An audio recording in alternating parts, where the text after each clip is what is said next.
It's hard to believe, isn't it, that certain people will do so many unkind things to those that have been so helpful to them in the past. As ever, let me explain. Hi, good morning. Neil Sean here in the very heart of London, 10 Downing Street today. Hope you're all keeping well, fine and dandy. We're here because, of course, there's lots of breaking political news that I have to cover. So it's a little bit harder to get out and about as one normally would. So bear with me. Beautiful Christmas tree that was unveiled earlier this week by the Right Honourable British Prime Minister Rishi Sunak. Looks splendid, doesn't it? Yes. And also thank you so much for your very kind comments about some of the recent videos, included, of course, the doctor that's way too busy being in Panto to possibly see many of the patients, including this NHS crisis. Does make you laugh, doesn't it? But of course, there's bigger stories to tell, of course, regarding the ex-royals known as Harry and Meghan. It's interesting, as we now know, because they launched that strange docu-series trailer for Netflix, and rather confusing, I'm sure you'll all agree. Didn't quite understand exactly what it was about or what it was trying to sell. Not many people do, but of course it created such a stir, and hopefully people will start to, for them at least, start to download it and stream it. Many people have left the streaming giant simply because it's way too expensive.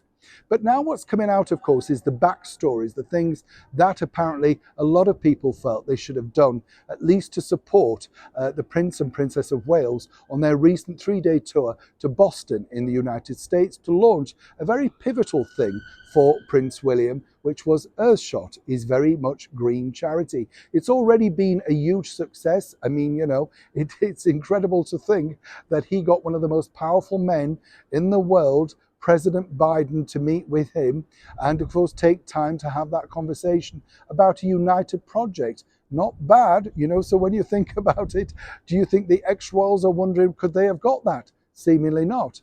But according to a very good source, it's interesting to note that Harry and Meghan were advised, allegedly, as ever, by a very good source, to perhaps welcome them into the United States via their Archwell website. You know, just a little message to say, welcome back to the United States. Hope everything goes well with Earthshot, etc.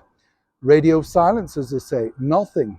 Now, according to that good source, it's simply because they did not wish to take away, deflect, and all of that sort of stuff. Well, we know that's nonsense, don't we? Because by that point, Meghan had absolutely released the picture of the child Archie, you know, the one snatched from Zoom. And then we had the Netflix trailer. Then we had Meghan, of course, doing that chat at the Marriott Hotel in downtown Indy. So consequently, that's absolute rubbish. What really that says is the fact that former royals, known as Harry and Meghan, simply do not wish to make, you know, any amends, any bonds, any assistance whatsoever, which is a real shame.